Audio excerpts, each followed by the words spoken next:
Merhaba Hümeyra Hanım. Merhaba, Bugün yeni kitabınız Çıplak hakkında konuşacağız. Öncelikle hayırlı olsun. çok teşekkür ederim. Son 3 romanınıza kadar biz sizi farklı türlerde yazmış olduğunuz romanlardan tanıyorduk. Bu diğer 4 romanınızı saymazsak Çıplak piyasaya çıkan 3. polisiye romanınız. İlk olarak neden polisiye diye sormak istiyorum. Polisiye yazmak nereden aklınıza geldi? Aslında aklıma yeni gelmiş bir şey değil polisiye yazmak. Hep vardı. Çünkü ilk gençlik yıllarımdan itibaren sıkı bir polisiye okuruydum.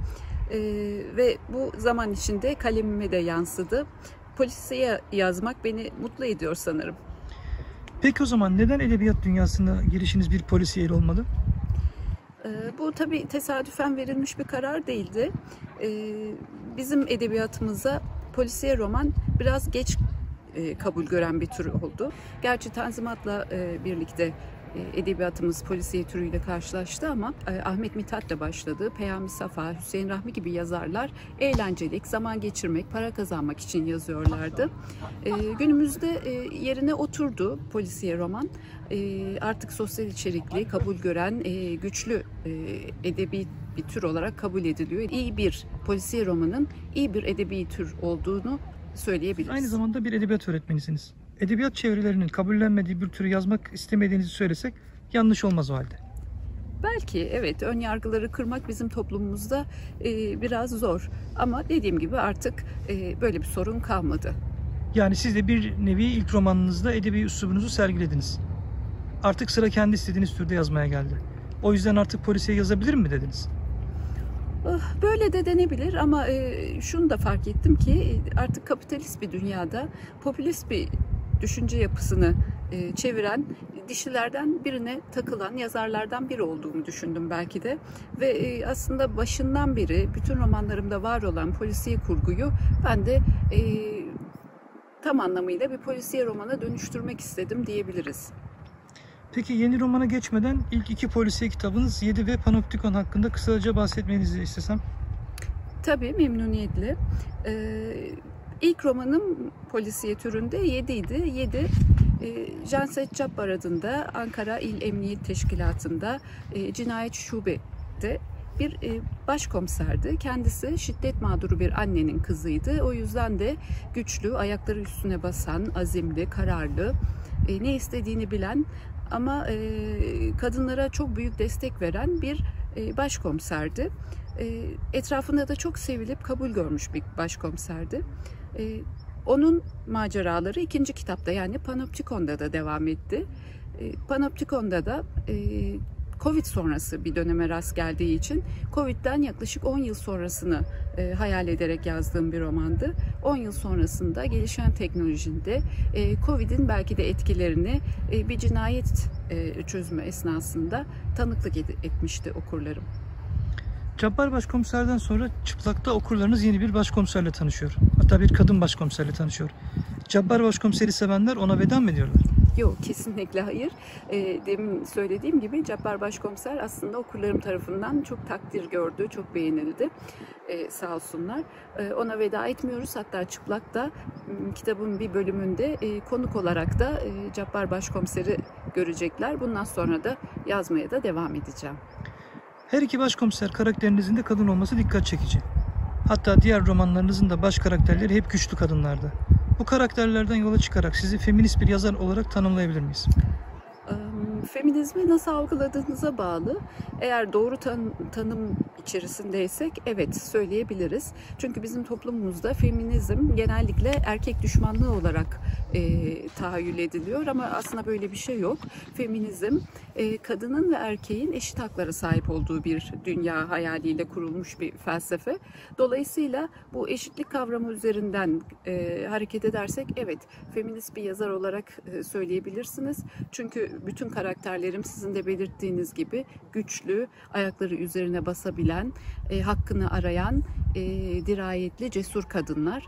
Ve bu mesajı da hep kadınlarımıza vererek yoluma devam etmeyi düşünüyorum. Peki yeni romanınıza gelecek olursak bize biraz bahsedebilir misiniz? Tabii. Yeni romanım Çıplak, yeni bir başkomiser. Az önce sizin de söylediğiniz gibi Şimal Poyraz'la karşılaşacak okurlarımız. Ordu İl Emniyet Teşkilatı'nın başkomiseri, cinayet büro amiri. Geleneksel bir aile yapısından geliyor. Annesi Kumru Hanım'la birlikte yaşıyor. Canset Cabbar'dan biraz daha farklı bir karakter. Biraz daha içe dönük, biraz daha aile ve geleneğe bağımlı bir insan diyebiliriz. Ama annesi Kumru Hanım emekli bir öğretmen. Amazon Kadınları, Ordu Amazon Kadınları Derneği Başkanı. Onun kızı olarak da aynı zamanda güçlü, cesur, mücadeleci bir kadın. Ve onun maceraları da bu çerçevede devam edecek. Karadeniz Kadını derken romanın mekanı bu defa farklı. Kitabınızın üzerinde Kuzey Polisiyesi yazması bu nedenle sanırım. Çok doğru. Bu sefer öyküm farklı bir yerde geçsin istedim. Ve Karadeniz'in incisi Ordu'da geçiyor kitap. Neden Ordu? Aklınıza nereden geldi? Şöyle, ben aslen Orduluyum. Ben de bir Karadeniz kadınıyım yani. Dolayısıyla istedim ki kendi şehrime, kendi ilime bir katkım olsun. Onları da eserlerimde yer vermiş olayım.